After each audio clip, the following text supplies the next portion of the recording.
Shalom saudara dalam Tuhan. Saudara, Juma dan Uniriva mencoba mengutip dan menafsirkan ayat-ayat Alkitab di hadapan seorang Kristen yang sangat cerdas.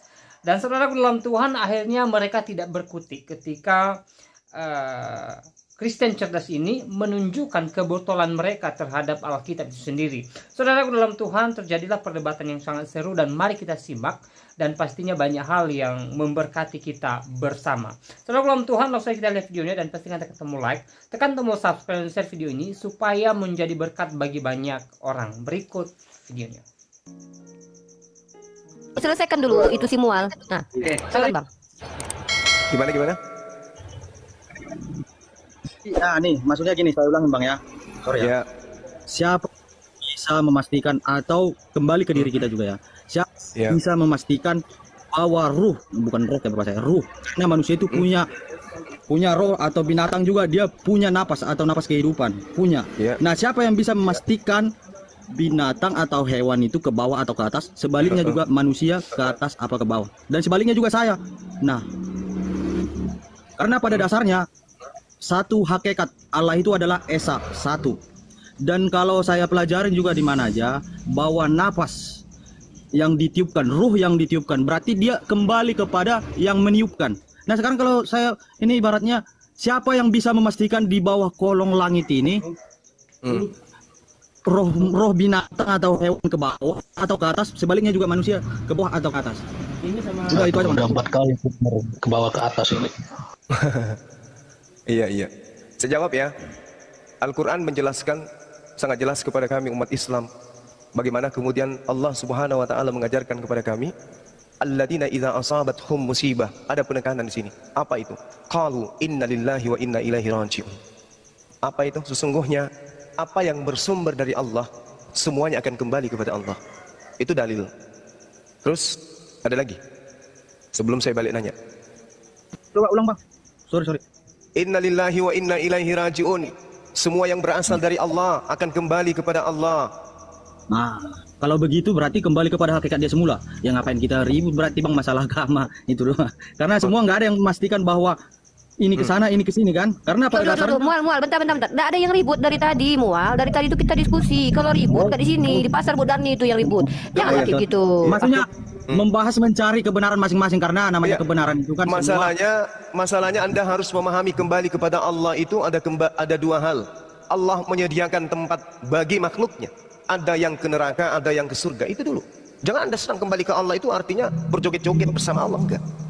Kembali kepada Allah, kembali ke tempat hakikat pencipta. Hakikat pencipta menyediakan dua tempat. Apa itu neraka dan juga surga? Anda mau kemana sekarang? Anda menyembah kepada selain daripada Allah, kemana kembalinya? Baca Matius 7, 21 sampai 23. Matius 13 nomor 50. Anda baca itu. Kemana perginya orang-orang yang kemudian memanggil Tuhan kepada sesamanya manusia? Neraka. Terus? Sorry Bang, sedikit Bang. Masalah Allah itu kan, Allah itu dia roh. Maksudnya memang tidak ada yang bisa menjangkau. Sama sekali, kalau enggak coba siapa yang bisa memastikan bahwa Allah itu udah pernah dilihat atau disentuh? Nggak bisa kan? Di Kristen ada Bang dalilnya. Filipi 1, Filipi 2, nomor 6 sampai 8. Tuhannya bisa dibunuh. Tuhannya Kristen itu menjadi manusia dan rendah dari manusia, bahkan taat sampai mati. Itulah Tuhannya Kristen. Yang bisa dilihat, bisa dibunuh. Itulah Tuhannya Kristen. Kenapa Anda ragu? Roh itu nggak bisa mati Bang, nggak bisa. Bagaimana ceritanya? Ruh yang datang kemudian, baca Filipi 1, Filipi 2 baca. Yang datang sebagai manusia itu Tuhan Anda yang roh itu. Tuhan Anda yang roh itu kan Bang, kedagingan, daging yang mati itu adalah Tuhan Anda, bukan cuma daging. Baca Kolose 2 nomor 9. Dagingnya Yesus itu adalah Tuhan Anda yang menciptakan langit dan bumi itu yang menjadi manusia. Baca, itu dalil.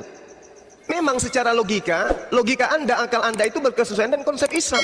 Tapi kitab Anda bertentangan dengan konsep akal. Makanya yang Anda uraikan ini adalah konsep akal bertentangan dengan kitab saudara. Baca Kolose 2 nomor 9. Bukan, maksud saya roh itu bisa mati nggak?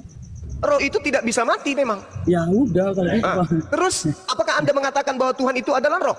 Sementara Tuhan Anda yang roh itu tidak mempertahankan kerohaniannya, melainkan menjadi sama seperti manusia dan taat sampai mati di atas tiang salib. Siapa yang menjadi manusia? Ya roh itu. Roh yang tadi adalah roh, melemparkan kekosongannya, melemparkan kerohaniannya, mengosongkan dirinya, mengambil makhluk manusia yaitu Yesus. Tidak ada lagi roh di dalam agama Anda. Kalau Anda jujur, tidak ada lagi Tuhan roh, karena Tuhan roh sudah menjelma menjadi manusia. Baca Filipi 2 nomor 6 sampai nomor 8. Penegasannya baca Kolose 2 nomor 9. Jasad Yesus itu adalah jelmaan kerohanian ilahi. Tuh. Jangan Anda lari. Jangan lari ke Islam. Ya. Jangan lari ke Islam. Enggak, sebenarnya gini, tadi kan saya bertanya dari awal, siapa yang bisa memastikan Anda atau saya atau hewan atau binatang sekalipun kemana ruhnya, kembali kepada hakikat yang semula. Karena pada dasarnya Allah itu adalah ruh. Nah, semua makhluk yang bergerak mempunyai ruh. Dan saya cuman hanya memperjelas, bukan saya berdebat. Maksudnya saya itu bahwasannya roh itu tidak bisa mati, karena roh kalau mati berarti tidak ada pertanggungjawaban. Kalau nggak ada kan roh, kedagingan yang mati. Contoh saya meninggal, bahwa kedagingan saya yang meninggal, roh saya harus saya pertanggungjawabkan bagaimana semasa saya hidup. Itu. Iya. Nah, roh Anda ditanya, kenapa kamu mengantar jasadnya si mual menyembah manusia? Apa jawaban rohmu? Bentar. Bang. Habis ini giliran Bu Darni ya. Gimana tadi bang? Sorry bang. Gimana bang? Kalau rohmu nanti kembali kepada Tuhan ditanya, wahai roh, kenapa kamu membawa jasmaninya saudara mual menyembah kepada manusia bernama Yesus? Apa jawaban saudara? Saya belum masuk sampai ke dalam itu bang, karena begini, saya aja kan tadi saya makanya bertanya, siapa yang bisa memastikan bahwa roh itu ke atas atau ke bawah, atau saya aja saya nggak tahu. Kalau pengajaran mau setingkat apapun ilmunya, surga indah, tapi tidak mau duluan. Siapa yang mau duluan ke surga? Ayo, nggak mau kan? Malah sakit aja disembuhkan kan? Jadi kalau saya bilang bahwa Allah itu atau bertuhan itu ya, saya kepada saya diri sendiri dulu ya, atau kepada umumnya, hanya saya bilang itu berfantasi, namun sebenarnya tidak mengenal Allah itu siapa. Iya. Kalau kita mengenal Allah itu siapa? saja yang tidak mengenal, kami mengenal Tuhan kami. Iya. Kalau kita mengenal Allah atau Tuhan itu, kita itu pasti ada cerminan. Bahwa hakikat Allah ada pada diri kita, cerminan bagaimana, seperti apa Tuhan itu atau seperti apa Allah itu. Aduh, masa disuruh Bang Tuma niru Tuhan? Ya nggak mungkin lah, ada aja mual ini. Cerminan bagi orang yang dekat sama. Enggak, kenapa Anda Tuhan meninggalkan atau orang yang mengenal? Kenapa Karena Anda meninggalkan hakikat kekristenan dengan bercerita tentang ini Tuhan itu tak nampak, Tuhan itu. Di agama Anda kan sudah jelas Tuhan Anda itu Yesus, manusia, bukan cuma nampak, dibunuh oleh makhluk, itu Tuhan Anda. Kenapa Anda bercerita tentang Tuhannya Islam yang dikatakan laisa kamitslihi syai'? Tuhan itu tidak serupa dengan apapun. Kenapa lagi? Yesus itu, saya luruskan sedikit Bang ya, pemahaman saya ya. Kalau Yesus itu hanyalah teladan. Bukan Tuhan. Pengajaran yang dibawakan. Bukan Tuhan. Ya Tuhan lah. Nah itu dia. Terus kenapa Anda mengatakan Tuhan itu tidak bisa digambarkan, Tuhan itu tidak bisa dilihat? Lah, Yesus siapa Yesus? Kan Tuhan. Bukan cuma tidak bisa dilihat, tapi bisa dibunuh. Itulah Tuhan Kristen. Jangan lagi Anda ngambil konsep Tuhannya Islam. Tuhan itu tak bisa dilihat. Itu konsep Islam itu. Tuhan Anda bisa dilihat bahkan dibunuh. Yesus Tuhan Anda. Sekali mematikan akal, matikan akal. Jangan pernah dihidupkan akal Anda itu. Karena kapan Anda menghidupkan akal Anda, maka Anda akan lari kepada sesuatu yang menggelikan. Apa itu? Yesus Tuhan 100% dan Yesus Tuhan dan Yesus manusia 100%. Menggelikan, bahkan menjijikkan. Kenapa? Akal Anda pakai, kemudian iman Anda dituntut untuk jangan pakai akal. Iya, aku juga bisa bilang itu. Aku jualan daging 2 natur nih. Nah itu dia, makanya pasti larinya ke situ ujung-ujungnya. Inilah Kristen anehnya. Udah ya, sekarang giliran Bu Darni. Bu Darni. Nah, sekarang gini Bu Darni. Sabar saudara mual. Bu Darni dulu. Ketika Yesus ditanyai oleh orang yang sesamannya, orang sesaman loh ya, bukan orang Advent, bukan Protestan, bukan Kristen, bukan non-Yahudi, bukan orang Yahudi. Ditanya, Guru, perbuatan baik apakah yang harus kuperbuat untuk memperoleh hidup yang kekal? Apa kata Yesus? Apakah sebabnya engkau bertanya kepadaku tentang apa yang baik? Hanya satu yang baik. Tetapi jikalau engkau ingin masuk ke dalam hidup yang kekal, apa syaratnya menurut Yesus? Turutilah segala perintah Allah. Untuk mendapatkan hidup yang kekal, turutilah segala perintah Allah. Kata orang itu, Bu, kata orang itu kepada Yesus, perintah apakah? Yang manakah perintah itu, wahai Yesus? Yang pertama, dengarkan. Yang pertama, jangan membunuh. Untuk mendapatkan hidup yang kekal menurut Yesus, turuti segala perintah Allah. Apa perintah Allah itu, wahai Yesus? Jangan membunuh. Kira-kira Kristen lolos enggak di sini, Bu? Jangan membunuh. Ya. Sementara Kristen itu adalah agama yang ditopang oleh pondasi pembunuhan terhadap Yesus. Ini perintah ini. Jangan membunuh. Kristen lolos nggak di sini? Oke, dah Ya, jawab. silakan. Ah. Jangan membunuh. Ya. Ya, betul, lolos. Kalau memang manusia Yesus di dalam hidupnya tidak membunuh, Yesus ya dibunuh. lolos. Tetapi Yesus kalau dibunuh. Yesus bisa nggak dibunuh? Menurut Yesus dalam perintah Tuhan ini, ada nggak perintahnya membolehkan Yesus dibunuh? Bang Juma. Ya, silakan. Ya. Ada nggak perintah? Ya, aku dulu. Ya, silakan. Aku 2 menit. 2 menit. Kisi-kisinya. Aku, Ada Bang nggak Juma. perintah Ah. Tuhan untuk membunuh Yesus? Silakan. Stop. Udah, gini Bang Juma, kalau masalah membunuh Yesus itu sudah nubuatan para nabi. Makanya kan saya bilang sama kalian, tunggu dulu. Makanya Bang Juma, saya bilang sama kalian, gak ada kitab Yesaya dan kitab Mazmur di Al-Quran. Makanya gak ada di situ ayat kitab Yesaya itu dan Mazmur, karena disitulah dinubuatkan tentang penyaliban dan penderitaan Yesus. Nah, makanya dikatakan Bang Zuma di manusia- report. Bentar Bu Dani, nanti sambung Bu Dani. Bang Zuma di report biar tukar Oke, aku oke, dulu. oke. Siapa Bu pula Dani, mereport fokus Bang di Zuma pertanyaan itu? Bang Zuma. Pertanyaan Bang Zuma itu kan Ini begini. gimana bantuin mereka Udi? Aduh. Iya, inilah kalian. Aku pengen bantuin kalian loh. Jadi gini ya, kata Bang Zuma itu, Bu Dani itu bertanyanya itu yang ditanya Bang Zuma itu, kalau seandainya di Taurat itu dilarang membunuh, jangan membunuh kan begitu. Nah, bagaimana dengan Yesus itu boleh nggak dibunuh? Kalau pembunuhan terhadap Yesus yang direncanakan oleh Papa itu termasuk pembunuhan berencana atau sesuatu yang dibolehkan dalam hukum Taurat itu maksud Bang Zuma? Iya kan udah aku jawab. Tunggu dulu, aku dulu siap 2 menit. Makanya kami di dalam Kristen itu sudah ada tertulis di dalam Alkitab nubuatan para Berarti nabi. boleh. Sudah dinubuatkan Udah jawabannya berarti nabi-nabi boleh. ribuan, Berarti boleh. ribuan yang bukan Ya, boleh. udah Itu memang direncanakan, sudah udah nubuatan. direncanakan. Beda. Udah direncanakan Kalau itu. tapi kalau saya sekarang membunuh sesama manusia, tentu aku masuk neraka. Nah. Kalau penyaliban Yesus itu sudah dinubuatkan di dalam kitab Yesaya dan gitu, Mazmur. paham. Berarti gini, Bapak telah merencanakan pembunuhan, baru setelah rencana itu dibuat, besoknya baru dibuat aturan bahwa membunuh ternyata tidak boleh. Pintar juga Bapak ya. Dia buat aturan membunuh itu sebelum aturan dibuat. Iya. Makanya Umi Rifa di dalam dokter, makanya di dalam Al-Quran ditulis. Iya. Aku mau enggak begini jawabnya nanti kalau Bang Zuma ada masuk. Kayak gitu cara jawabnya Bu Dani. Nanti kan Bang Zuma masuk nih. Bilang sama Bang Zuma. Jadi masuk dah. Aturan itu dibuat sebelum rencana Yesus dibunuh sudah dibuat sebelum aturannya dibuat. Gitu jawabnya sama Bang Zuma Nggak bisa. Kami nggak bisa ikutin aturan kalian. Ini aturan ajaran iman Kristen. Aku lagi dengan Bu Dani biar bisa melanjutkan Bang Zuma gitu loh. Bentar mual. Ini menarik ini Bu Dani nih. Bentar mual. Dari tadi Bang Zuma itu sebenarnya begini, tadi itu sebenarnya ayat itu kalau diturun bukan seperti itu. Bentar.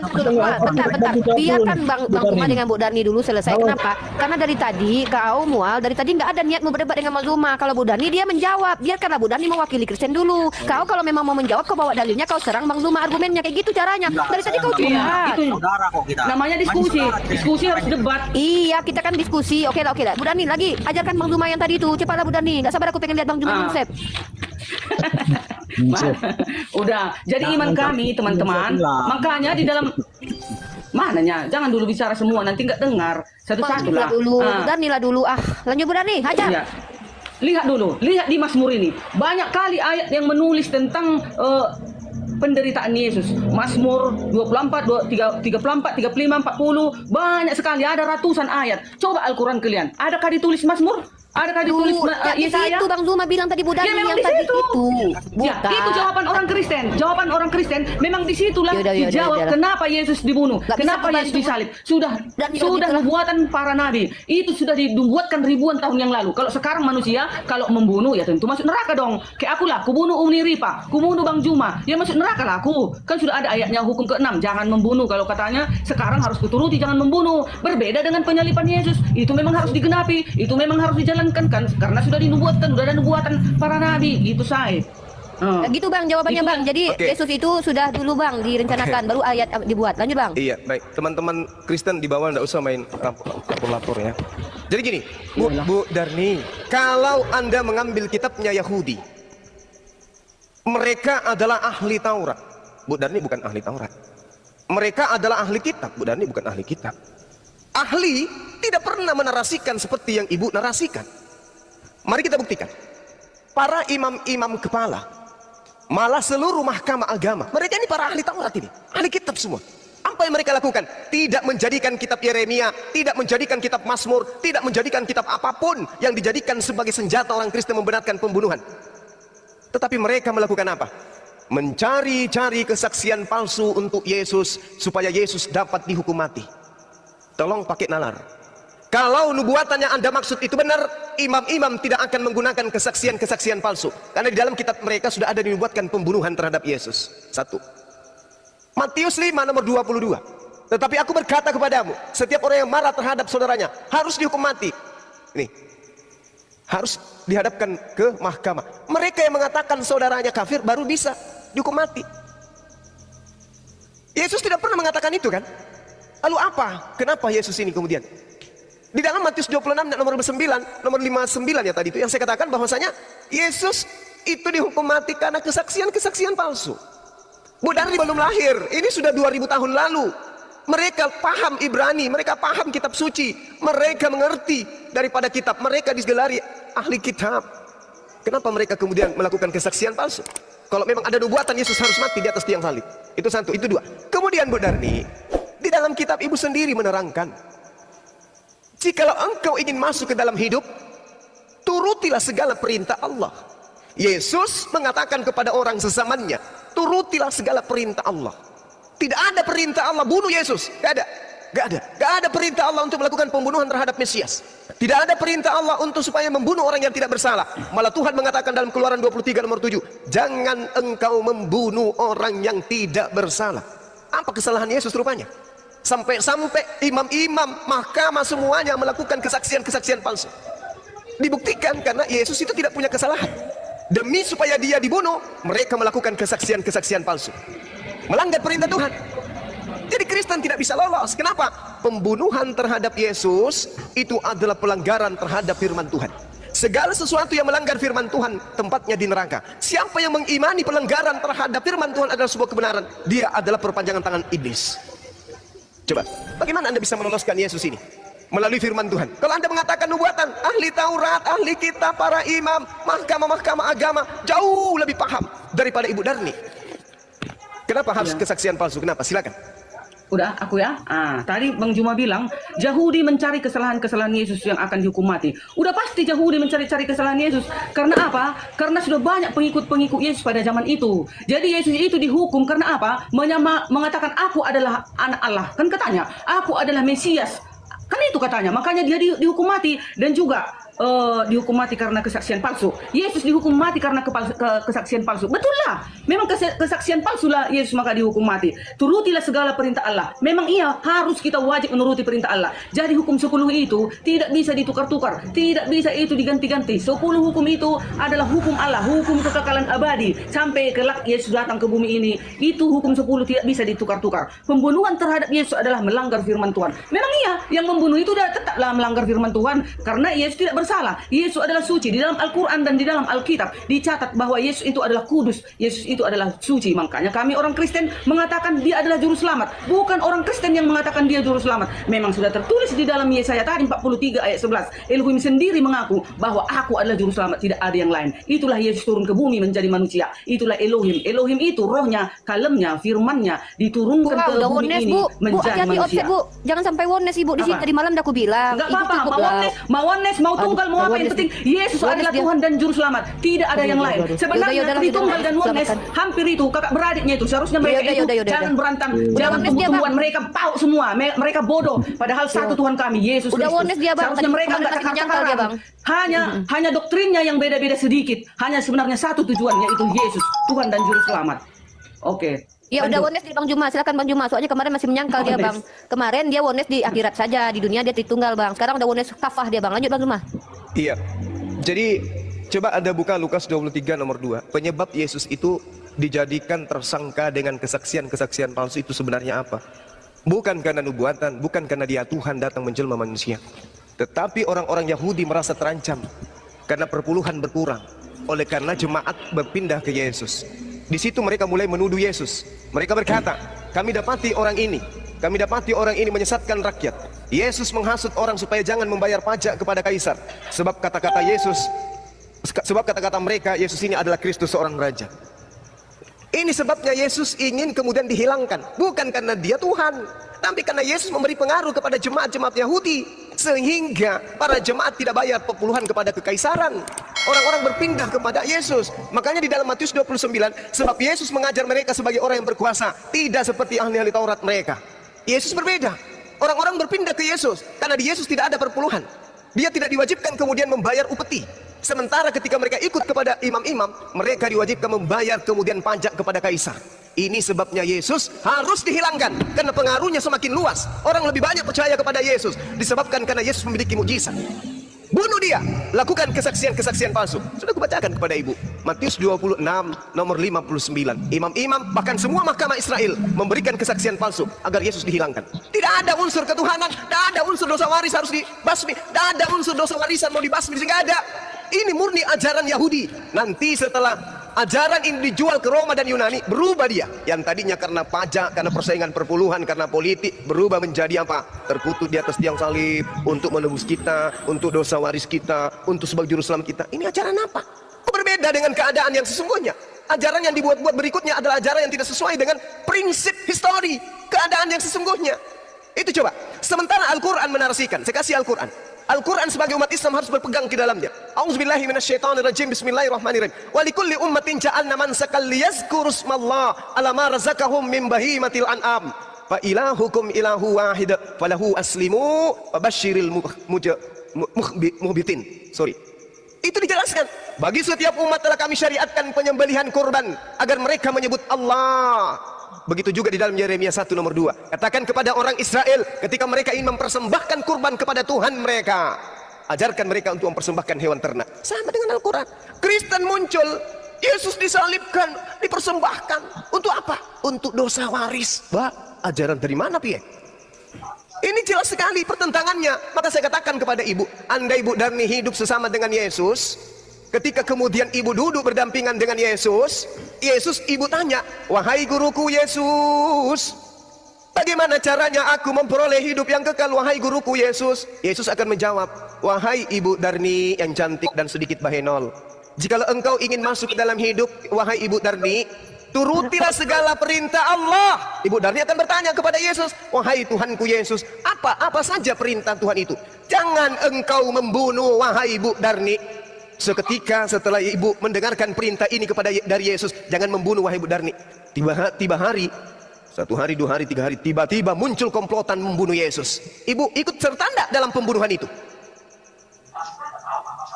Tentu ibu tidak ikut. Kenapa? Ibu sudah mendengarkan petua dari Tuhan Yesus. Jangan kau membunuh. Jika engkau ingin memperoleh hidup yang kekal, jangan kau membunuh. Maka Bu Darni tidak akan mungkin mau mengotori tangannya dengan ikut terlibat terhadap pembunuhan Yesus. Tapi kenapa hari ini Ibu Darni mengimani pembunuhan terhadap Yesus sebagai hasil karya Tuhan? Karena ibu adalah korban Romawi dan Yunani. Itu udah pasti. Udah pasti. Saya tanya lagi. Saya simpulkan.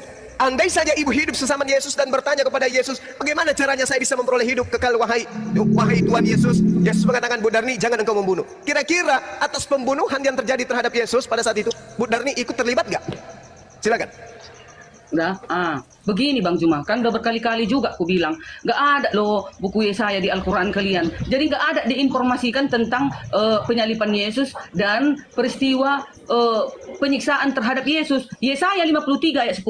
Tetapi Tuhan berkenan meremukkan dia dengan kesakitan. Apabila ia menyerahkan dirinya sebagai korban penebus salah, ia akan melihat keturunannya, umurnya akan lanjut dan kehendak Tuhan akan terlaksana olehnya. Yohanes 1 ayat 29. Pada keesokan harinya, Yohanes melihat Yesus datang kepadanya dan ia berkata, waktu mau dibaptis ya, kan waktu pembaptisan ini, lihatlah anak domba Allah yang menghapus dosa dunia, katanya. Dialah yang kumaksud ketika kukatakan kemudian daripada aku akan datang seorang yang telah mendahului aku, sebab ia telah ada sebelum aku. Kan itu kata Yohanes. Jadi semua ini Alkitab kami ini Bang Juma, memang aku nggak ahli kitab Bang Juma, makanya dicatat di dalam kitab suci supaya seluruh umat mempelajarinya. Dan memang kalau ditanya juga mana duluan Alkitab atau Al-Quran, 600 tahun baru ada Al-Quran. Sebelumnya sudah 600 tahun sudah eksis Alkitab ini. Jadi nggak ada yang menggugat-gugat Alkitab ini. Kenapa? Sekarang Bang Juma baru lahir, umur Bang Juma 43. Kok pintar-pintarnya Bang Juma semua memprotes tentang penyaliban Yesus yang Bang Juma bilang lah Yesus itu tak disalib, tidaklah menghapus dosa dunia. Sementara kenapa Yesus disalib? Kan sudah kita tahu ceritanya Bang Juma. Di dalam Alkitab sudah dikatakan karena Yesus itu mengatakan aku anak Allah. Jadi dibilanglah dia penghujat itu. Dan juga pada masa itu orang-orang Yahudi juga benci sama Yesus karena apa? Karena dulu itu banyak domba-domba babi-babi mereka kan dibuang ke jurang-jurang ribuan. Jadi itu banyak orang Yahudi itu. Jadi iya, waktu datang simbolis merasuki karena anak muda itu kan datang kerasukan setan. Tapi tunggu dosa dulu, kan datang iya tunggu dulu. Bukan dosa. Memang dia kan di situ seorang nabi dibilang di situ pada saat itu. Dia memang dikatakan nabi, dia dikatakan. Jadi apapun yang dilakukan dia sama kayak tunggu dulu. Sama kayak sekarang Bang Juma. Bang Juma ini semua teman-teman muslim sudah menyanjung Bang Juma ini. Apapun yang dilakukan Bang Juma, sedikit pun enggak ada kesalahan padamu Bang Juma. Karena engkau adalah contoh, karena engkau adalah panutan di dalam teman-teman muslim. Begitu juga dengan Yesus kami ini dulu pada zaman Israel itu. Walaupun diambilnya keledai, bukan namanya mencuri dia Bang Juma. Bang Juma dengan Yesus ya. Jadi walaupun diambilnya keledai, dia tidak berdosa. Itu memang dibiarkan karena dia seorang nabi. Apapun dilakukan seorang nabi. Sama kayak Nabi Muhammad. Tunggu dulu. Sama kayak Muhammad. Dulu mau diambilnya istrinya si Zaid. Harus diceraikan si Zaid. Ajar ini Bang Juma. Ajar ini budak ini Bang Juma. Obsek ini Bang Juma. Tunggu dulu. Maksudku Muhammad sama Bang Juma sama Yesus sama pada saat itu mereka dimuliakan. Jadi apapun yang dilakukannya tetap dia disanjung manusia pada saat itu. Ini pengakuan luar biasa dari Bu Derni ya, bahwa ternyata babi-babi yang mati itu ada pemiliknya dan mereka dendam sama Yesus ya. Menurut Bu Derni mereka dendam. Makanya salibkan dia. Itu juga satu lagi pengakuan Bu Derni luar biasa, ini ngeri kali aku. Dia bilang Bang Juma setara dengan Yesus. Ya parah. Tapi gini Bu Derni, kalau Bang Juma nyuruh ini ya, misalnya Bang Juma ini ngambil aku punya keledai ya. Kalau Bang Juma ngambil keledai, pasti aku tagih nih, aku laporkan Bang Juma. Pasti kalian diam, karena Bang Juma ini sudah panutan kalian. Pasti kalian bilang, oh ya kurasa perlu Bang Juma, kasihkan aja. Pasti begitu. Minta bantuan mana keledainya kami Bang, aku bilang gitu lain aja. Pasti kalian nggak berani menagih Bang Juma, iya kan Bang Juma? Berani aku, minta 100. Potong kupingku nggak berani kalian. Biar dijawab sama aku pesan rendang aja ditagi-tagi. Iya, aku tagih sama Bang Juma aja. Lanjut Bang, itu kayak mana itu tanggapan Bang itu? Jujur. Saya pamit Bang ya. Makasih Bang Mual. Ini ada Bang saya izin untuk yang kurang-kurang Bang. Kita saudara Bang ya. Iya Bang. Pinjam dulu 100 Bang. Makasih Bang ya. Thank you Bang. Iya Kak Ros, hati-hati di jalan. Jadi gini Bu Derni, saya sebelum asar ya, izin sebentar 15 menit. Kita harus berpacu kepada pengakuan Yesus. Saya menghargai itu iman Bu Darni. Ketika Ibu membawa Yesaya 43 ya tadi, maka yang lebih paham, maka yang lebih paham itu adalah orang Yahudi, ahli Taurat. Kita ini apa? Kita ini hanya tahu terjemahan Ibrani kitabnya orang Yahudi. Mereka adalah ahli, mereka bahkan hakim. Coba, mereka hakim, mereka yang paham kitab itu. Lalu kemudian ketika saya tanya kepada Ibu, apakah Ibu akan mengotori tangan Ibu ketika Yesus mengajarkan jangan kamu membunuh? Apa tujuannya perintah jangan membunuh? Supaya selamat. Supaya selamat. Untuk memperoleh hidup yang kekal jangan membunuh. Jadi kalaupun kemudian ada pembunuhan terhadap Yesus, murni itu bukan dibunuh untuk konsep yang diajarkan Kristen. Dibunuh karena Yesus itu dianggap sebagai pesaing daripada imam-imam. Mereka terancam dengan adanya Yesus ini. Mereka membuat kesaksian-kesaksian palsu. Kenapa? Karena Yesus kemudian adanya Yesus menyebabkan jemaat mereka berkurang. Belum lagi Ibu lihat di dalam kitab Ibu, bagaimana Yesus mengobrak-abrik meja pedagang di rumah ibadah. Kenapa? Karena mereka berdagang hanya untuk nyetor perpuluhan. Mereka tidak lagi menjalankan hukum Taurat. Baca Matius 23. Nah untuk itulah kemudian Yesus mengecam mereka. Celakalah engkau ahli Taurat, celakalah engkau orang Farisi, celaka engkau adalah keturunan ular beludak dan seterusnya. Tolong di-mute dulu yang baru masuk. Itu sebabnya kenapa kemudian Yesus ingin disalibkan. Nah sekarang Ibu ada pada masa itu. Ayo semua kita tangkap Yesus. Nyata-nyata penangkapan terhadap Yesus itu adalah dihasilkan dari hasil rekayasa, tipuan, palsu. Ibu mau berkongkol di situ. Kalau berkongkol sebagai pembunuh aja kagak mau, bagaimana bisa Ibu membuat diri Anda tercemar dengan mengimani pembunuhan itu sebagai karya keselamatan? Sementara Tuhan mengatakan, jangan engkau membunuh orang yang tidak bersalah. Amsal 21:18 ketika Yesus yang tidak bersalah ini kemudian mau dibunuh oleh mereka, Allah menggantikan dengan pengkhianat. Bagaimana mungkin Ibu kemudian memberikan diri Anda kemudian jatuh ke dalam kubangan yang dibentuk oleh orang Roma dan Yunani?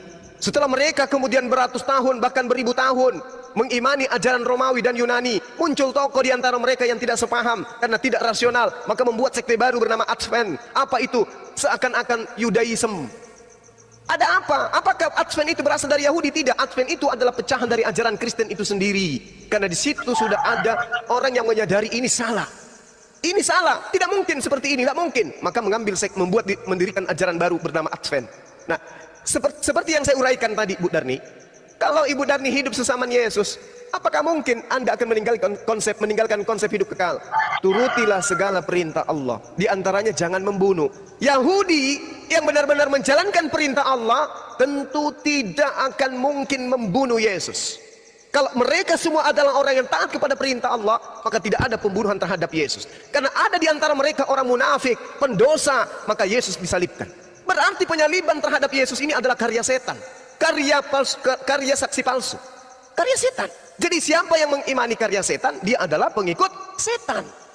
Bagaimana setan itu menyesatkan? Wow, lincah, lihai sekali. Dengan berbagai macam ilmu, disiasati kemudian agar dianggap sebuah kebenaran. Sekarang kalau ibu belajar, pembunuhan terhadap Yesus itu sedikit pun tidak ada unsur kebenarannya. Ibu mengatakan dinubuatkan, yang mempunyai kitab tidak mengimani itu.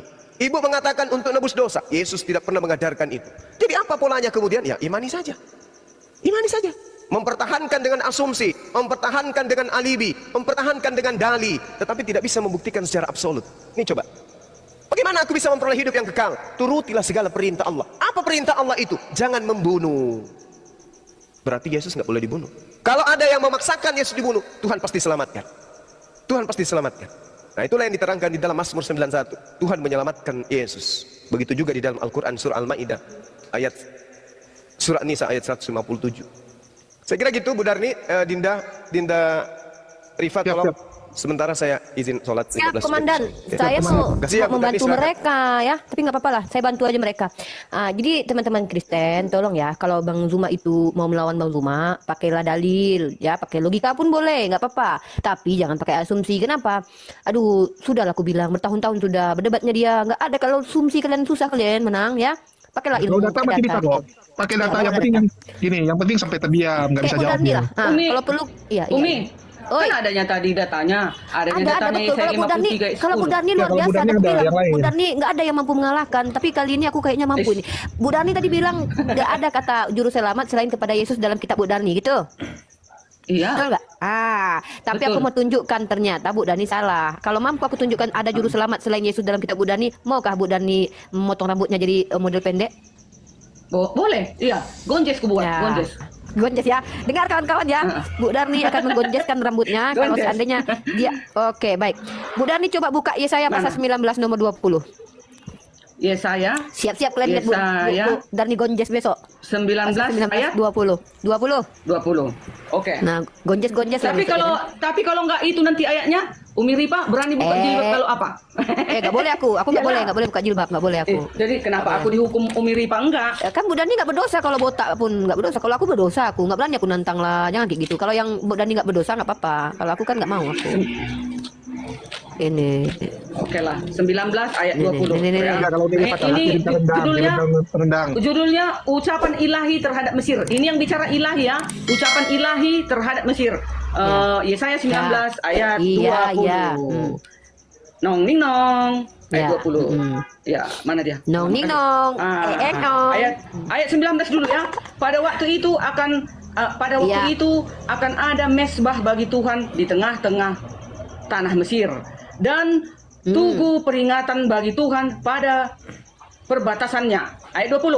Itu akan menjadi tanda kesaksian bagi Tuhan semesta alam di tanah Mesir apabila mereka berseru kepada Tuhan. Oleh karena orang-orang penindas, maka ia akan mengirim seorang juru selamat kepada mereka yang akan berjuang dan akan melepaskan. Tunggu dulu, dan akan melepaskan mereka. Siapa itu? Tidak ada ditulis namanya di sini.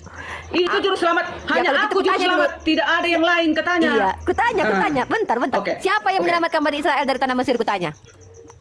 Yang menyelamatkan keluar dari bangsa siapa yang diutus Tuhan untuk menyelamatkan Bani Israel? Oh enggak, beda sayangku. Allah turun sendiri. Aku tanya dulu. Allah turun sendiri. Allah melalui Musa. Bacakan. Oke. Itu akan menjadi tanda kesaksian bagi Tuhan semesta alam di tanah Mesir. Iya. Apabila mereka berseru kepada Tuhan oleh karena orang-orang penindas, maka ia akan mengirim seorang pertinyi ini. Apakah Tuhan mengutus dirinya menjadi orang? Bukan juru selamat mau ke surga maksudnya itu, Uniripa. Itu maksudnya juru selamat menyelamatkan dari perbudakan Mesir. Salah dong. Tapi katanya cuma Tuhan yang selamat. Masukku gini, Uniripa. Gitu. Contohnya seperti ayat Yesaya 43 ayat 11 dan Lukas itu loh. Itu kan langsung Roh Allah berkata akan lahir juru selamat. Ini kan beda itu sayang. Oke, beda ya. Beda sayangnya. Oke. Bu Darni, dalam dalil Yesaya itu yang bicara di situ siapa? Elohim sendiri. Oke, siapa? Elohim itu atau Yesus? Siapa dulu nih? Aku mau tahu nih, Bu Darni ini kafah lah, kalau jadi wones aja sudah. Janganlah berpindah lagi kalau Yesus itu kan jelas bentuk teologinya. Gini Umiripa, kalau Elohim itu kan Allah Bapa yang di surga. Kalau Yesus itu rohnya Elohim, rohnya Elohim yang turun menjadi manusia daging ke bumi. Gitu rohnya atau firmannya? Yang mana ini betul ini? Sama, roh firman kalem. Isa itu sesungguhnya roh kalem dan firman Allah. Yesus itu itulah dia firman Allah. Apa pula kalem? Gak ada kalem di dalam Al-Quran. Kalem mana ada kalem? Yesus itu Ibnu Kalem. Ya, jadi gitu. Tunggu daripada Bu Darni ngaco nggak jelas, aku iklan bentar. Ya bagi teman-teman, jangan lupa di subscribe juga ini channel dan HMC yang sedang bermasalah. Ya jangan lupa nama channelnya Dokter. Apa masalahnya? Enggak, dia lagi promo Bu Darni. Bu Darni punya YouTube. Kalau punya YouTube promo lah. Enggak. Yang mau tambal ban, dijamin ban kalian akan menjadi ban yang sangat luar biasa. Berjalan penuh pengurapan roh di mana-mana ya. Kalau kalian lanjut. Channel pengganti ya, karena bermasalah juga gara-gara banyak polikardus yang nggak beres seperti teman-teman Bu Darni. Kalau Bu Darni nggak. Ya, bagi teman-teman yang di Medan yang mau ganti ban, jangan lupa pergi ke Pancur Batu, tempat Bu Darni pas di Pancur Batu depan Bank BRI. Iya. Kalian tengok Bu Darni kalau gonjes rambutnya berarti dia jujur, kalau nggak gonjes berarti dia nggak jujur ya, itu aja. Enggak, mana mau aku gonjes, orang nggak betul, bukan juru selamat yang seperti yang dituliskan di Yesaya 43 dan 11 dengan Lukas 2 ayat 11 beda. Berarti ya. Bukan. Begini, ini maksudnya ini juru selamat ini. Tunggu dulu. Ini juru selamat hanya menyelamatkan orang Israel keluar dari perbudakan Mesirnya yang dikirim Allah. Kalau Lukas 2 ayat 11 itu kan dikatakan akan lahir Tuhan. Si Musa mana ada dibilang Tuhan akan lahir Tuhan Musa dan juru selamat. Oke, Musa tidak pernah dikatakan Tuhan. Ini lagi Bu Darni. Hanya kalau itu tahu tunggu dulu. Tahu. Umiripa. Tahu. Musa itu dikatakan Allah bagi Firaun, bukan Allahnya seluruh manusia. Itu lagi. Nah, oke. Jangan ngeprank Bu Darni. Enggak apa-apa, Hotman. Tenang. Memang itu ada ayatnya kan? Ini memang enggak. Jadi gini Bu Darni, pertanyaanku mungkin ini pertanyaan penutup dari masalah gonjes tadi ya, bahwa juru selamat kan Bang Pak Bu Darni memaksa Bang Juma kan buatlah dulu ayatnya. Kalau memang itu dikatakan ada yang juru selamat selain Yesus, kan itu tadi kata Bu Darni. Aku katakan kalau ada juru selamat selain Yesus, apa Bu Darni bikin? Ku bikin gonjes lah rambutku kan kayak gitu. Nah, tiba-tiba setelah aku tunjukkan ternyata ada juru selamat selain Yesus, Bu Darni nggak mau gonjes, ya sudahlah nggak apa-apa. Tapi kemudian pertanyaan, tunggu. Iya, bukan nggak mau aku gonjes, karena artinya berbeda. Iya, pertanyaanku begini. Ketika orang Yahudi menunggu Mesias, yang ditunggunya itu yang menyelamatkan dia dari cengkraman orang-orang Helenisasi atau orang Romawi, menyelamatkan dia atau menebus dosanya, Bu Darni, pertanyaanku. Menunggu Mesias. Ketika Yahudi menunggu Mesias, siapa Mesias itu gitu ya? Bukan, gitu. Kan yang menunggu Mesias datang itu kan orang Yahudi, Bani Israel kan? Bukan kalian Kristen kan? Kalian kan tahu dari kitab mereka tentang Yesus. Kami juga menunggu Mesias, tapi Tuhan Yesus. Di mana kalian dapat nubuatan itu? Kan kalian nggak pegang Taurat. Memang kami menunggu kedatangan Yesus yang kedua kali. Kami menunggu Mesias. Yesus itu kan Mesias. Pahami dulu, Yesus itu kan perkataanku. Umiripa. Yesus. Iya, Umiripa, Yesus kan dicatat dalam Alkitab, dia kan dikatakan Mesias, dikatakan juru selamat, dikatakan Tuhan. Jadi orang Yahudi menunggu Mesias tapi dia tidak mengakui Yesus Mesias. Mereka belum tahu siapa Mesias. Baik, saudara Tuhan, videonya kita sudah dengarkan bagaimana apologet Kristen dengan Juma dan Unirifa membahas beberapa ayat Alkitab mengenai ketuhanan Yesus dan bagaimana Yesus menjadi manusia, dan banyak poin yang mereka sampaikan di video tadi. Dan kita sudah lihat bagaimana kemudian Ya, apologet Kristen yang sangat cerdas ini menjawab semua pertanyaan dan juga pernyataan Juma dan Uniriva, dan membuktikan bahwa Juma dan Uniriva tidak mengerti Alkitab, tidak punya pemahaman tentang Alkitab. Mereka hanya sekedar mengutip-ngutip ayat Alkitab tanpa pemahaman yang benar, ya, tanpa pengetahuan yang benar tentang Alkitab itu sendiri. Sehingga apa yang mereka sampaikan tentang Alkitab, tentang ayat Alkitab, penafsiran-penafsiran mereka selalu saja salah, tidak sesuai. Nah, saudara dalam Tuhan, puji nama Tuhan, ya. Tuhan memakai hamba-hamba Tuhan, para apologet Kristen, untuk menunjukkan kebenaran Alkitab, sehingga kebenaran tetap di atas kebenaran, dan Alkitab merupakan firman Tuhan. Dan di dalam Alkitab terbukti bahwa Yesus adalah Tuhan, walaupun Juma dan kawan-kawannya berusaha membuktikan kalau Yesus hanya manusia biasa, ya. Nah, saudara dalam Tuhan, untuk menanggapi apa yang mereka bahas di video tadi tentang apakah Yesus ini manusia biasa atau Tuhan, saudara dalam Tuhan, ya, tentu ini membuat kita terus berpikir, ya, siapa yang benar, apakah Juma atau apologet Kristen. Tapi dalam Tuhan, sebagai anak Tuhan, kita harus kembali kepada Alkitab. Kita harus kembali kepada apa yang dikatakan oleh Alkitab, ya. Nah, di dalam Alkitab Yesus memberikan kita penghiburan supaya iman kita tetap kuat dan tetap kokoh di dalam Dia. Nah, saya bacakan beberapa ayat bagi kita dalam Injil Yohanes pasal 16 ayat 16 sampai ayatnya yang ke berapa ini? Ke-33, ya. Dengan perikop di sana, duka cita yang mendahului kemenangan. Sekali lagi Injil Yohanes pasal 16 ayat 16 dan seterusnya. Tinggal sesaat saja dan kamu tidak melihat aku lagi, dan tinggal sesaat saja pula dan kamu akan melihat aku. Mendengar itu beberapa dari muridnya berkata seorang kepada yang lain, apakah artinya ia berkata kepada kita, tinggal sesaat saja dan kamu tidak melihat aku, dan tinggal sesaat saja pula dan kamu akan melihat aku, dan aku pergi kepada Bapa. Maka kata mereka, apakah artinya ia berkata tinggal sesaat saja? Kita tidak tahu apa maksudnya. Yesus tahu bahwa mereka hendak menanyakan sesuatu kepadanya, lalu ia berkata kepada mereka, adakah kamu membicarakan seorang dengan yang lain? Apa yang kukatakan tadi, yaitu tinggal sesaat saja dan kamu tidak melihat aku, dan tinggal saat saja pula dan kamu akan melihat aku. Aku berkata kepadamu, sesungguhnya kamu akan menangis dan meratap, tetapi dunia akan bergembira. Kamu akan berduka cita, tetapi duka citamu akan berubah menjadi sukacita. Seorang perempuan berduka cita pada saat ia melahirkan, tetapi sesudah ia melahirkan anaknya, ia tidak ingat lagi akan penderitaannya karena kegembiraan bahwa seorang manusia telah dilahirkan ke dunia.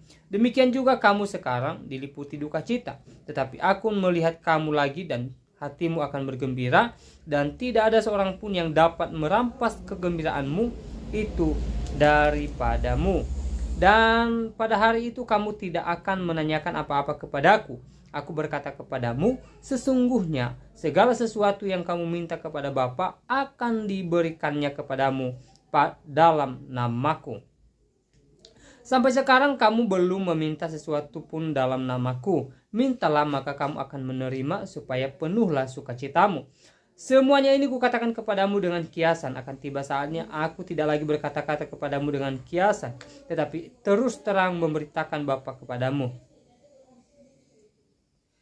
Pada hari itu kamu akan berdoa dalam namaku, dan tidak aku katakan kepadamu bahwa aku meminta bagimu kepada Bapa. Sebab Bapa sendiri mengasihi kamu, karena kamu telah mengasihi aku dan percaya bahwa aku datang dari Allah. Aku datang dari Bapa dan aku datang ke dalam dunia. Aku meninggalkan dunia pula dan pergi kepada Bapa. Kata murid-muridnya, lihat sekarang engkau terus terang berkata-kata dan engkau tidak memakai kiasan. Sekarang kami tahu bahwa engkau mengetahui segala sesuatu dan tidak perlu orang bertanya kepadamu. Karena itu kami percaya bahwa engkau datang dari Allah. Jawab Yesus kepada mereka, percayakah kamu sekarang? Lihat, saatnya datang, bahkan sudah datang, bahwa kamu dicerai-beraikan masing-masing ke tempat sendiri dan kamu meninggalkan aku seorang diri. Namun aku tidak seorang diri, sebab Bapa menyertai aku. Semuanya itu kukatakan kepadamu supaya kamu beroleh damai sejahtera dalam aku dan dalam dunia kamu menderita penganiayaan, tetapi kuatkanlah hatimu, aku telah mengalahkan dunia. Nah, ini merupakan penghiburan bagi kita sebagai anak Tuhan, bahwa Tuhan Yesus telah mengalahkan dunia. Jadi kalau kita mengalami berbagai-bagai hal di dunia ini yang menderita dalam mengikuti Yesus, jangan sampai kita meninggalkan Tuhan Yesus. Bahkan kalau kita mendengarkan perkataan-perkataan orang yang tidak mengerti Alkitab, ya, mengatakan bahwa Yesus bukan Tuhan, Yesus manusia biasa. Jadi jangan sampai hal itu menggoyahkan iman kita. Nah, Yesus juga menunjukkan dirinya sebagai Tuhan sebenarnya dalam Alkitab. Salah satu ayatnya dalam Injil Yohanes pasal 14. Injil Yohanes pasal 14 ayat pertama sampai ayatnya yang ke-14. Saya bacakan bagi kita dengan perikop berumah Bapa. Janganlah gelisah hatimu, percayalah kepada Allah, percayalah juga kepadaku. Di rumah Bapakku banyak tempat tinggal. Jika tidak demikian, tentu aku mengatakannya kepadamu, sebab aku pergi ke situ untuk menyediakan tempat bagimu.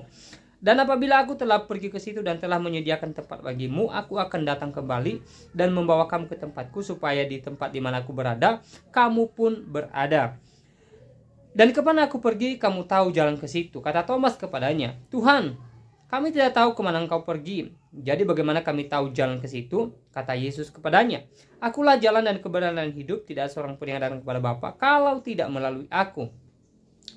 Sekiranya kamu mengenal aku, pasti kamu juga mengenal Bapakku. Sekarang ini kamu mengenal dia dan telah melihat dia. Kata Filipus kepadanya, Tuhan, tunjukkanlah Bapa itu kepada kami, itu sudah cukup bagi kami. Kata Yesus kepadanya, telah sekian lama aku bersama-sama kamu, Filipus, namun engkau tidak mengenal aku. Barang siapa telah melihat aku, ia telah melihat Bapa. Bagaimana engkau berkata, tunjukkanlah Bapa itu kepada kami? Tidak percayakah engkau bahwa aku dalam Bapa dan Bapa dalam aku?